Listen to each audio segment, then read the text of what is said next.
Mesdames et messieurs, bonsoir. Merci de nous avoir rejoints à cet événement, nouvel événement de Sustainable Finance Geneva. On a souhaité ce soir effectivement traiter un sujet qui nous paraît important, qui est donc l'avenir de la place financière suisse, et de voir dans quelle mesure une approche durable ou la finance durable pourrait être, disons, une solution ou contribuer à cet avenir. Pour mémoire, simplement, donc, Sustainable Finance Geneva, c'est une association que nous avons créée et qui a été lancée officiellement il y a une année exactement de cela. Nous comptons maintenant près de 160 membres et plus de 300 lecteurs de notre newsletter, donc nous sommes contents du parcours effectué.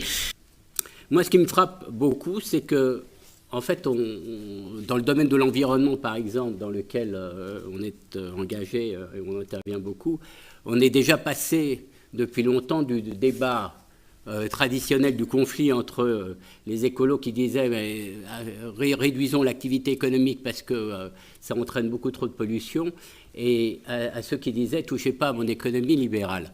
En réalité, je crois qu'aujourd'hui, ce qui est important, et là on travaille beaucoup avec des partenaires qui sont des conseillers dans le développement durable, c'est le concept d'économie positive, parce que ce qui est efficace, c'est en fait de tous les projets et toutes les actions qui ont un sens économique et qui ont un impact positif sur l'environnement.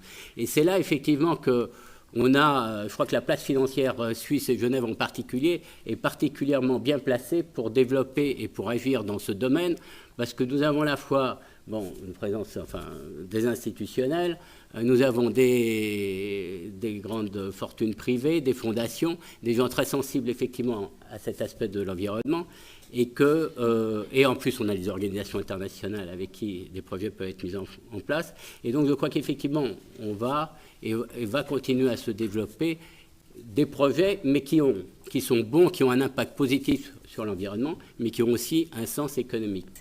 Je passe la parole maintenant à notre représentant du Crédit Suisse, qui lui s'occupe plutôt de gestion de clients institutionnels par rapport à peut-être des clients privés. Est-ce que vous pouvez prendre position ?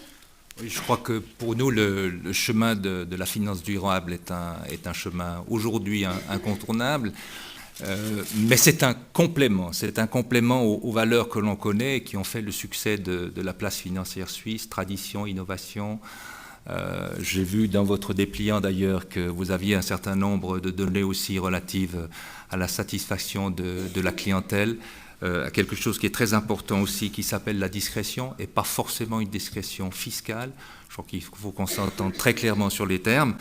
Mais je dis bien, c'est un complément. Le premier scénario qui concernait les investisseurs, effectivement, je crois que la labellisation des fonds ISR, on ne va pas y couper. Actuellement, toutes les banques proposent un ou plusieurs fonds dits durables. Il y a, on le sait bien, des fonds qui sont plus ou moins alibi, et là, il va falloir clairement s'y retrouver. Donc, les investisseurs demandent, recherchent, je crois, plus de clarté à ce niveau-là. Donc là, personnellement, je plaide pour l'obligation de vote pour certaines catégories d'investisseurs institutionnels. Par exemple, les caisses de pension, par exemple, les fonds de placement. La Swiss Fund Association a une réglementation qui mériterait d'être un tout petit peu précisée en matière d'exercice des droits de vote. Pour le bon ordre, pour le bon fonctionnement de notre place financière. Et puis, dernier point, la formation, l'éducation. Alors ici, je me demande si c'est opportun de parler de scénario pour la place financière suisse. Moi, je dirais pour la place financière genevoise. Pourquoi pas ? Une place financière est d'abord régionale, on l'a vu. Genève peut se permettre de se positionner au niveau international et aussi au niveau suisse. Il y a certaines choses que l'on peut réaliser au niveau local avant d'attendre le consensus au niveau national. Donc là, en matière de formation, c'est typiquement le cas. On n'a pas besoin d'attendre que Zurich soit d'accord pour lancer des formations complémentaires dans nos universités. Je me distinguerais de la notion de complémentaire. Je ne crois pas que c'est complémentaire. Je crois que c'est une branche qui, à l'intérieur de la finance, doit prendre de l'importance, mais elle ne peut pas aller non plus vite que l'économie réelle. il faut quand même dire ça, c'est-à-dire que une partie de la régulation qui mène au développement durable, elle doit se faire directement sur les entreprises qui produisent ou qui offrent des services. Parce qu'autrement, on ne peut pas demander à l'investissement d'être la régulation universelle du monde, ça ne marchera pas. Donc c'est un ensemble de mesures qui doivent être prises. Je ne vous cache pas que dans le monde d'aujourd'hui, c'est un tout petit peu plus simple de déterminer ce qui est environnementalement acceptable de ce qui est socialement acceptable, en particulier quand les entreprises ont des activités, ce qui est la plupart du cas dans le monde pauvre, hein, la majorité de ce monde. Donc ces éléments-là exigeraient de la part de l'État. Oui, il faudrait développer, comme d'autres villes qui ne sont pas peuplées par des saints, comme Singapour ont fait effectivement un peu d'enseignement universitaire sur ces points. Oui, il me paraît qu'il faudrait que le monde financier offre des produits labellisés. Dans les caisses de retraite publiques, toutes genevoises, cantonales, représentent ensemble 10 milliards d'actifs à gérer.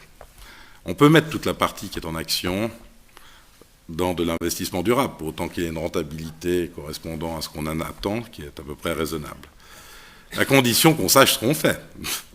À savoir qu'on ait quelques garanties que le produit, bon, déjà quand sa notation de solidité, on a quelques doutes, je pense que vous êtes d'accord, mais il ne faudrait pas qu'on ait les mêmes doutes par rapport à sa labellisation. Et ça, je crois que c'est un des obstacles principaux qui pourrait être résolu, qui permettrait d'engager là où il y a volonté de le faire de façon efficace, et donc de renforcer la branche. Moi, je pense que dès l'instant où il y a la volonté de faire quelque chose, vous parliez des instances politiques, là je pense que le soutien des instances politiques est indispensable. Mais lorsqu'il y a un groupe suffisamment puissant pour décider de faire évoluer les choses, quel que soit l'endroit où il se trouve, il y a la chance de faire évoluer les choses. Et je pense que si à Genève on se prend la main, eh bien on arrive certainement à faire quelque chose. Est-ce qu'on arrivera au scénario 2025 Pas forcément, mais il faut se donner la chance d'y arriver. Tout d'abord, cette industrie qui effectivement est restée très marginale, aujourd'hui on peut compter qu'il y a près de 1000 fonds au niveau mondial sur toutes les classes d'actifs, donc c'est quand même une industrie qui devient beaucoup plus large et investissable.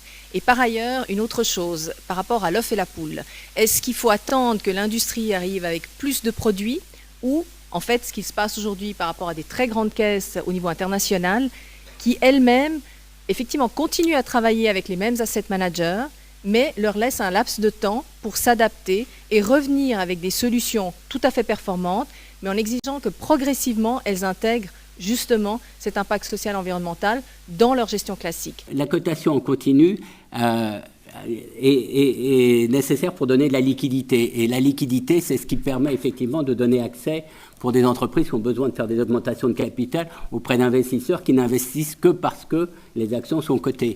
Juste pour conclure, je crois que c'est le scénario évolution qui semble récolter l'avis de tout le monde avec un accord, je crois, de tous les intervenants sur un besoin de labellisation mais fiable et une transparence sur les rendements, tout en tenant compte peut-être dans l'avenir de performances aussi non financières.